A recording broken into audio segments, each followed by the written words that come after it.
अऊज़ु बिल्लाहि मिनश शैतानिर रजीम। बिस्मिल्लाहिर रहमानिर रहीम।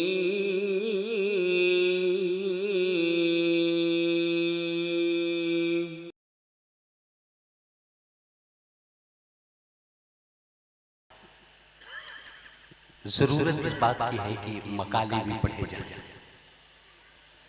मकाले तो बहुत कम कई आए हैं।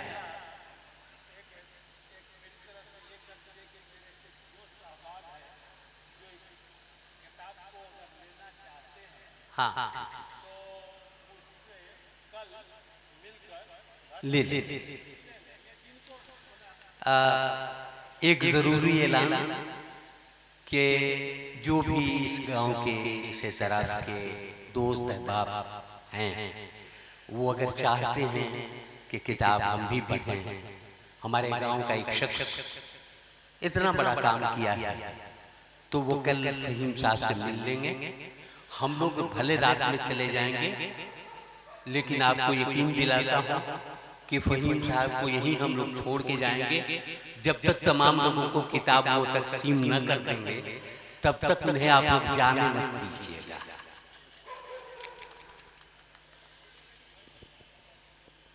हज़रात, मकाले तो कई आए हैं जिनको अगर पढ़ा जाए तो आधी रात तक मकाला ही पढ़ा जाएगा।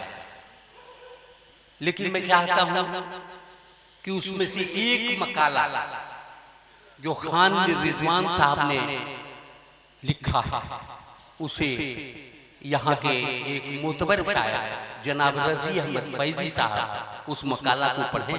किसी वजह से वो तशरीफ नहीं ला सके हैं, लेकिन उन्होंने मकाला भेजा है। उन्हें आप लोग सुने, तारीफ करें, और रजी अहमद फैजी साहब से गुजारिश है कि वो आए और मकाला पेश करें। अब यहाँ से आप दोनों हाथ खोल लें, जहां जरूरत समझें वहां जरूर ताली बजाएं। मैं इसी काम के लिए रखा गया हूं कि जब आप लोग खामोश हो जाएंगे, मैं आप लोगों को याद दिलाता रहूंगा कि ताली बजाने की जरूरत है। मैं रजी अहमद फैजी साहब से गुजारिश करता हूं कि वो मकाला पेश करें। मोहतरम अहबाब, मुअज़्ज़ज़ साहिबीन, ये मकाला दिल्ली के एक बहुत बड़े तनक़ीद निगार का मकाला है। उनका टिकट नहीं हो सका, जिसकी वजह से वो हाजिर नहीं हो सके, लेकिन उन्होंने अपना मकाला भेज दिया है, जिसे मैं आप सब लोगों की खिदमत में पेश कर रहा हूँ। नवेदे शहर का पयंबर और धूप छांव में उम्मीदों की फसल उगाने वाला शायर फहीम जोगापुरी। कहा जाता है कि शायरी इल्हामी फेल है। इस तौर पर शायरी के फन को परखा जाए या उसके मुताबिक समझने की नाकाम कोशिश की जाए, तो गोया इस फन के दायरे फिक्र और दायरे इख्तियार को महदूद पैमाने में बंद करके उसको बेड़ियां पहनाने की सही की जाती है। इसलिए इल्हाम एक मावराई और खुदा की करम गुस्तरी का मजहर है। लिहाजा इस तनाजुर में फन शायरी को हम देखेंगे तो सदियों के मोहरबंद मफहूम का रेशमी लिबादा चाक हो जाएगा, क्योंकि शायरी दरअसल मुनज़्ज़म और बाकायदगी के साथ हुदूद व क़ुयूद का लिहाज करते हुए नज़्म व ज़ब्त के साथ करना, वो भी इस तरह के शायरी की फ़नी खूबियाँ मुतासिर न हों। एक पुख्ताकार शायर की पहचान भी यही है कि वो शेरी लवाज़मात के साथ एकामात फ़न का पूरा ख्याल रखते हुए अपने जज्बात व एहसासात के इजहार को फ़नी पैकर से आरास्ता करे। इस तनाजुर में जब हम फहीम जोगापुरी की शायरी का जायज़ा लेते हैं, तो महसूस होता है कि उनकी शायरी अपने शेरी कमालात व मोजज़ात के कैनवस पर फनी खूबियों और शेरी अलायम के साथ जलवागर है। फहीम जोगापुरी के यहाँ उम्मीद वो बीम का सरचश्मे बेशबहा अपनी पूरी जौलानी के साथ रमा दमा है। फिक्रो ख्याल की तलातुम खेजी ही उनका इख्तिसास है। वो लफ्जों की फसल उम्मीदों की डाली पर बड़ी आसानी से उगा देने का हुनर जानते हैं। उनका शेरी इंसिलाक जदीद शायरी की फिक्री जमालियात और फन्नी रचाव से पूरी तरह हम आहंग है। फहीम जोगापुरी की शायरी में एहतजाज कम, एहतियाज की तकमील का पुरजोर मुतालबा है। क्या बात है। क्योंकि फी ज़माना एहतजाज कदामत परस्ती की अलामत के सिवा उसकी अहमियत कुछ और नहीं रह गई है, मगर इंसानी एहतजाज हर दौर और हर अहद के इंसानों की बुनियादी ज़रूरत है, जो न जदीद होती है और न ही कदीम। हाँ, इतना ज़रूर है कि फन्नी बर्ताव के साथ उसके अंदाज व अतवार भी बदलते रहते हैं। फहीम जोगापुरी का यही कमाल फन है कि उन्होंने अपने लहजे को न सिर्फ बेबाक किया है, बल्कि नुदरत फन के साथ जिद्दत फिक्र को मुस्बत एहतियाजी पैराया बयान का जामा पहना कर सब कह देने का हुनर इजाद किया है। उन्होंने बड़ी ज़कावत के साथ रविश आम को रविश खास में बदलकर तंजो तशनी के लहजे को इस तरह सैकल किया है कि अक्ल दंग रह जाती है। क्या बात है, वाह। ये सच है कि जदीद शायरी के नयरंगे उसलूब और रविश खास में फहीम जोगापुरी की शायरी अहम इजाफा है। उनकी मुनफरिद आवाज़, लहजे की नुदरत और ख्याल की रंगारंगी वक्त की ज़रूरत भी है और तकाज़ाए फ़न की बरौमंदी का एलामिया भी है।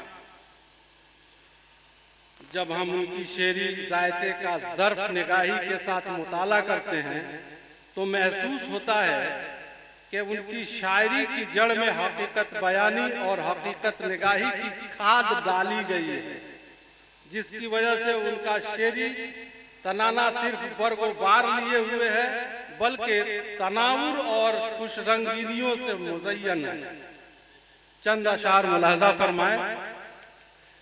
वो रोशनी जो मुनव्वर करे ज़माने को, वो रोशनी जो मुनव्वर करे ज़माने को, उसे कबूल करो रोशनी कहीं से मिले। क्या बात। मुझको ये बात समझने में बहुत देर लगी, मुझको ये बात समझने में बहुत देर लगी। चाहते क्या हैं मेरे चाहने वाले मुझको मुझसे, और कौन समझाए समंदर के थपेड़ों को फहीम, कौन समझाए समंदर के थपेड़ों को फहीम। कैसे कैसे वक्त के आगे भिखारी हो गए। जाएंगे एक रोज समंदर की गोद में, जाएंगे एक रोज समंदर की गोद में, दरिया के साथ रेत की तहरीर और हम। वही तो है जो कभी छीन कर मताए हुनर, वही तो है जो कभी छीन कर मताए हुनर, कभी नवाज के बंदों को आजमाता है। फहीम जोगापुरी एतराफ़े हकीकत का इजहार इस तौर पर करते हैं कि उनकी सिद्क़ दिली महवे हैरत कर देती है और उनसे उनके सच्चे शायर होने की गवाही भी मिलती है। उनका एतराफ़ सच्चे फनकार का वो जौहर है जो हर किसी को मयस्सर नहीं आता है। उनका शेरी बयानिया साफ और शुस्ता है, लहजे में नरमी और धीमापन ही उनका शेरी इम्तियाज है। क्योंकि फनकार की जिंदगी और फन दोनों में संजीदगी के साथ दवामियत का होना अज़हद जरूरी है। जब हम फहीम जोगापुरी की शायरी का बिल इस्तियाद मुताला करते हैं तो महसूस होता है कि उन्होंने मसाइल हयात को बड़ी और हुनरमंदी और चाबुक दस्ती के साथ इशारे और किनाया के सहारे पेश किया है। मसाइल हयात व कायनात का फन में पिरोना कोई आसान और सहल काम नहीं है। इस तजर्बे को बरतने का हुनर हर किसी को नहीं आता। फहीम साहब उन मुअद्दिद चंद फनकारों में हैं जिन्हें फितरतन इस हुनर से आरास्ता किया गया है, क्योंकि बेशतर तख्लीकारों की उम्र गुजर जाती है मगर उन्हें ये तजर्बा हासिल नहीं होता है। ये उसी को होता है जिसने अपनी हयात को शऊर व आगाही की भट्टी में तपाया हो और उस पर बरसों गौर व फिक्र किया हो, तब जाकर उसका अशरे अशीर हासिल होता है। हकीकत तो ये है कि जिंदगी में हासिल होने वाला गम भी इतनी आसानी से हासिल नहीं होता है। उस गम को हासिल करने के लिए भी 100 जतन करने होते हैं। बाज लोगों की जिंदगी में हासिल होने वाला गम ही उनका असल सरमाया होता है। दरअसल ये गम मालो मनाल के जाया होने का नहीं बल्कि इश्क़ हकीकी और इश्क़ मिजाजी का गम होता है। अपनी नाकामियों, महरूमियों, बेसबाती, लाहासिली, बेवफाई, बेयकीनी और अपने वजूद के एग्जिस्टेंस का होता है। ये है फहीम जोगापुरी की शायरी। इस हकीकत का आईनादार मालूम होती है। उसकी बड़ी वजह गालिबन ये है कि उन्होंने अपनी जिंदगी होश गोश के साथ गुजारा है और अपनी जात को समाज व मुआशरे का हिस्सा बनाया है। यही वजह है कि उनके शेरी सरमाया में अपने हम असरों से यकसर और मुख्तलिफ नुमाया नजर आने का हुनरमंदी दिखाई देती है। दरअसल शायरी ताजिरों की ही तरह एक ऐसा अमल है जो हमा वक्त कुर्बानी का तालिब होता है। ताजिरों की तरह असबाब की कुर्बानी तो नहीं मगर वक्त और नफ्स की कुर्बानी, दिलजमाई और यकसुई की कुर्बानी के साथ फिक्र ख्याल की अर्जानी भी चाहिए होती है। तब जाकर कोई शायर कहलाने के लायक होता है और फिर उसे पजीराई भी हासिल होती है। वरना सच तो यही है कि शायरी चीजें दीगरी हस्त। चंद अशार मुलाहिजा फरमाए। कितना आसान है इस दिल से भुला देना तुझे, कितना आसान है इस दिल से भुला देना तुझे, कितना मुश्किल है तेरी आरज़ू पाले रखना। ये जिंदगी है या किसी मुफलिस की सर्द रात, ये जिंदगी है या किसी मुफलिस की सर्द रात। तनको फटी कमीज से ढकना है रात भर। मैं किसी हाल में हिजरत नहीं करने वाला, मैं किसी हाल में हिजरत नहीं करने वाला। खाक होकर भी इसी देश में रहना है मुझे। और इतना शऊरे गम तो बहरहाल चाहिए, इतना शऊरे गम तो बहरहाल चाहिए। चेहरा भी मुस्कुराए लबों की हंसी के साथ।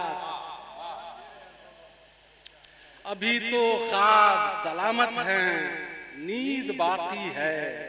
अभी तो ख्वाब सलामत हैं, नींद बाकी है। सुलगती आंखों तुम्हें नींद है हराम अभी। और जीत का जश्न मनाता है अभी क्यों दरिया। जीत का जश्न मनाता है अभी क्यों दरिया। मेरी अभी हार कहाँ मानी है। फहीम जोगापुरी बुनियादी तौर पर ताजिर हैं। इस तौर पर हम उन्हें ताजिर शायर कह सकते हैं, मगर हैरत व इस्तेजाब की बात यह है कि तिजारत के मैदान में होते हुए भी अदब की महफिल का नूर बने रहना कोई आसान काम नहीं। उन्होंने अपनी तमाम तर मशगूलियतों के बावजूद भी अपने तख्लीकी सफर को मुतासिर होने नहीं दिया। यही उनकी कामयाबी का राज भी है मैथ्यू आर्नल्ड ने कहा था कि शायरी तनकीदे हयात है। फ़हीम जोगापुरी जिंदगी और जिंदगी के तलाज़ुमात को इसके इंसलाकात के साथ पेश करने पर कुदरत रखते हैं और उन्होंने ये कारनामा कर भी दिखाया है। उनका कमाल ये है कि वो मीर की तरह गमे हयात में बह नहीं जाते, बल्कि ठहर ठहर कर सोते और फिक्र तदब्बुर के बाद ही अमली इक़दाम करते हैं। उनके यहाँ जिंदगी और कायनात को संभल संभल कर जांचने और परखने का सलीका मिलता है। फ़हीम जोगापुरी अपनी बात को सलीके के साथ कहने के फन से वाकिफ हैं। वो एक सलीकामंद और बाशऊर फनकार हैं। बहुत शुक्रिया। वाह,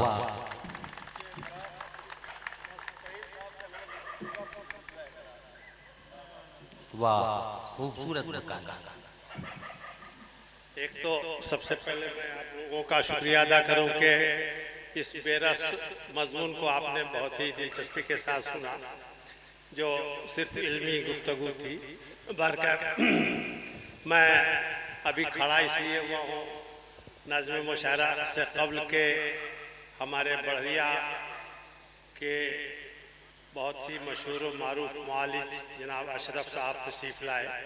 मेरी एकदम एट 11th आवर के रिक्वेस्ट पर है, या उनका बड़प्पन है। नहीं तो अमूमन लोग कहते हैं कि आपको अब टाइम मिला है, आमतौर से लोग कह देते हैं या सोच लेते हैं, नहीं कहे तो सोच लेते हैं और नहीं आए। लेकिन इनका बहुत इनकी मेहरबानी है, इनका बड़प्पन है, इनका खुलूस है और अदब से दिलचस्पी है। सबसे बड़ी बात यह कि डॉक्टर होते हुए भी जिंदगी के तमाम शोबों में हाजिर होना और वो भी अगली सफ में हाजिर होना, ये कमाल की बात है। मैं बहुत ही इज्जत के साथ और बहुत एहतराम के साथ जनाब डॉक्टर साहब को स्टेज पर आने की दरख्वास्त करता हूं। आप तशरीफ लाएं।